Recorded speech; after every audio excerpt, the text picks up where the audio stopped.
Being a part of spiritual framework, it's often seen as limit and even draining the energy and the freedom that youth are meant to enjoy. But despite all that, here we are, still being a part of it, committed. So tell me, what embraced you to lead this life? The answer is in one dimension. Choosing this bar was the result of many different factors coming together. The main factors that shaped my choice were the modern youth culture I see around me, and most of all, the lives of our spiritual leaders, their discipline, clarity, and purpose had greatest impact on me. Honestly, one of the biggest influences for me was our beloved Ustad. Stories we hear about him in our institution or academy made me realize that his life wasn't easy. He faced so many challenges, but the way he rose above them with patience and faith really inspired me. To be honest, I didn't feel recognized for what I had offered in our current educational system and society. But things started to make sense after I read the autobiography of our beloved Ustad. His journey, it really got me thinking. It's becoming a trending in our society.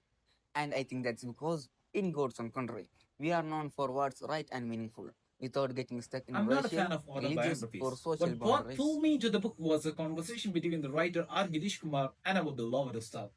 The writer asked, Madi feels different from other institutions. It has a professional touch. What's the secret? And our Ustad replies, I travel a lot. I have been really to 60 countries. From each place, I pick up something new. And I always think about how to make it practical back home. That's the secret. It really got stuck with me. Definitely, this book takes you through a serious organ. But what makes its powerful voice behind it? It's told by someone who doesn't just watch, but observe with wisdom, strategy, and above all, remarkable patience. Every great emperor, leader, or warrior has faced a season of struggle. It's in those harsh, bitter moments that real strength is born. And in this book, we witness the same spirit, a man who remains steady and unshaken, no matter what life put in his path. Shuhaib, you are at the Haddi winner. What's your take on the book? How did it speak to you? I remember just a month before the Arabic reading challenge, I was really nervous. Our Ustad Sinanadini noticed and called me over. He told me a story. It was about a 5-year-old boy. The boy frozen on stage during a speech. 17 years later, that same thing happened again.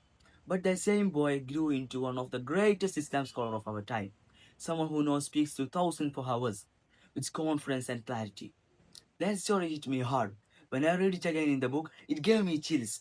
It reminded me the fear doesn't define us, persistence does. Rooted in the value passed on his parents, he began as a man of thought. Thought became an ideology. Ideology turned to inspiration. Inspiration gave birth to intention, and intention led to action. All of this shaped in 20 years, 2 decades of time, vision, struggle, and silent construction, until the world could no longer ignore what has risen. One of the greatest institutions in India. At its heart stood a man, the spark, the fire, the flame, the winning frame, Ustad Sayyid Ibrahim Khalil al Bukhari.